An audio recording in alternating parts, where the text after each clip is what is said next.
ছেলের যদি শরীর খারাপ থাকে তবে ঝড়-ঝাপটা পেরিয়েও ডক্টরের কাছে তো নিয়ে যেতেই হবে। হ্যালো সবাইকে, কেমন আছো তোমরা সবাই? আশা করি সবাই সুস্থ আছো, ভালো আছো। আমরাও বেশ ভালো আছি, কিন্তু ছেলেটার শরীর খারাপ। ছেলেটার গত রাতে কাশতে বমি করেছে, তার আগেও কাশতে বমি করেছিল। রাতের টাইমটায় একটু শরীরটা বেশি খারাপ করছে।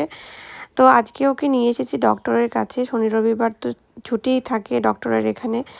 আর আজকে সকালে বৃষ্টি হচ্ছিল, আমি বৃষ্টির মধ্যে ছাতি একটা মুড়ি দিয়ে ছেলেকে স্ট্রলারে ঠেলে নিয়ে যাচ্ছি। যেহেতু ছেলের শরীরটা খারাপ আছে, যে কারণে কোনো কিছু করার নেই, বৃষ্টি হোক ঝড় হোক ছেলেকে তো ডক্টরের কাছে নিয়েই আসতে হবে। আর হাজব্যান্ডেরও কাজের ছুটি নেই, তিনি কি করে আসবে এখানে।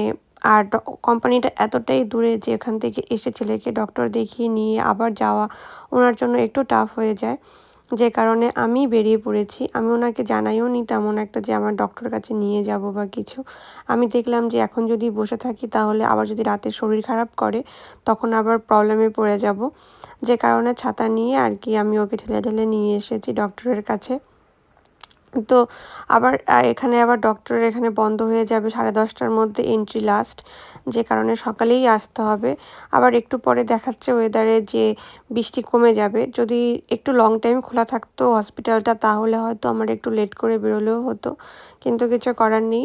10:30টায় যেহেতু লাস্ট এন্ট্রি আছে, যে কারণে আমাকে এখনই আসতে হলো। তো এখন পৌঁছে গেছে হসপিটালে। আর বেবি কিন্তু ওকে ঘুম থেকে উঠেই আমি নিয়ে চলে এসেছি। ও ঘুমিয়েছিল, ওকে একটা দুধ দিলাম বোতলে বানিয়ে, কিন্তু ও তাও ঘুম থেকে ওঠেনি, ও চোখ বন্ধ করেই খেয়েছে। আর ও কিন্তু অনেক শরীর খারাপ হলেও ও অনেক অ্যাক্টিভ একটা বেবি। ও কখনোই চুপচাপ থাকে না, খেলতে থাকে, এটা ওটা করতে থাকে। তো আজকেও কিছু তার কম হয়নি। ও গিয়েই আমার কোল থেকে নেমে পড়েছে আর খেলবে, অন্য বাচ্চাদের সঙ্গে বন্ধুত্ব করবে। ও কিন্তু এত অ্যাক্টিভ, এত মিশুক একটা বাচ্চা। সবাই কিন্তু সবার মায়ের কাছে থাকে, ও কখনোই আমার কাছে থাকে না। ও সবসময় অন্য দিকে ঘুরবে, অন্যদেরকে দেখবে, অন্যদের সঙ্গে বন্ধুত্ব করার চেষ্টা করবে। আর খেলা তো আছেই। তো দেখো ওর চোখটা ডলছে, কেননা ও অ্যাজ ইউজুয়াল অনেক রাতের বেলা ঘুমায়। আজকেও প্রায় রাত 2টোর সময় ঘুমিয়েছিল, কিন্তু ও যেহেতু একটু বেলা পর্যন্ত ঘুমায় তাহলে ওর ঘুমটা পুষিয়ে যায়। আজকে সকালে ওকে আমি উঠেই নিয়ে চলে এসেছি, ওর চোখ খুলছিল না। আমি ওকে ওর ঘুমের অবস্থাতেই রেডি করেছি আর তারপরে নিয়ে বেরিয়ে পড়েছি, যে কারণে ওর আবার ঘুম পাচ্ছিল। তো ও কিন্তু তারপরেও ও আজকে বেশি একটা বিরক্ত করেনি, রোজ যেমন বিরক্ত করে এখানে নিয়ে আসলে। তারপর ডক্টরের সঙ্গে দেখা হলো, ডক্টর আমাদেরকে অক্সিজেন দিল, বলল যে এই সপ্তাহেও 3 দিন হসপিটাল ছুটি আছে, আমরা চাইলে পরে আবার শুক্র শনিবারে আসতে পারি এখানে। শুক্র শনিবার সকালে খোলা থাকবে। আর কিছু মেডিসিনও দিল ওকে খাওয়ানোর জন্য, 3 বেলা মেডিসিন দিতে হবে।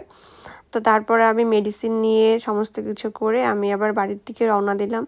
তো যেমন বলেছিলাম ওয়েদারে দেখাচ্ছিল যে বৃষ্টি একটু পরে কমে যাবে, ঠিক তাই। আমরা হসপিটাল থেকে বেরোতেই দেখি বৃষ্টি তেমন একটা নেই, মানে তেমন একটা কি একদমই নেই। আমার একটু সুপারমার্কেটে কাজ ছিল, কিন্তু সব কিছু বাদ দিয়ে আমি এখন বাড়ির দিকে যাচ্ছি। কেননা অনেক সকাল ছেলে ঘুম থেকে উঠেছে, ওকে আবার খাবার বানিয়ে খাওয়াতে হবে, ওর ঘুম পেয়ে যাবে, যে কারণে সব কাজ বাদ দিয়ে আমি এখন বাড়ির দিকেই রওনা দিলাম। ওকে ঠেলে নিয়ে যাচ্ছি।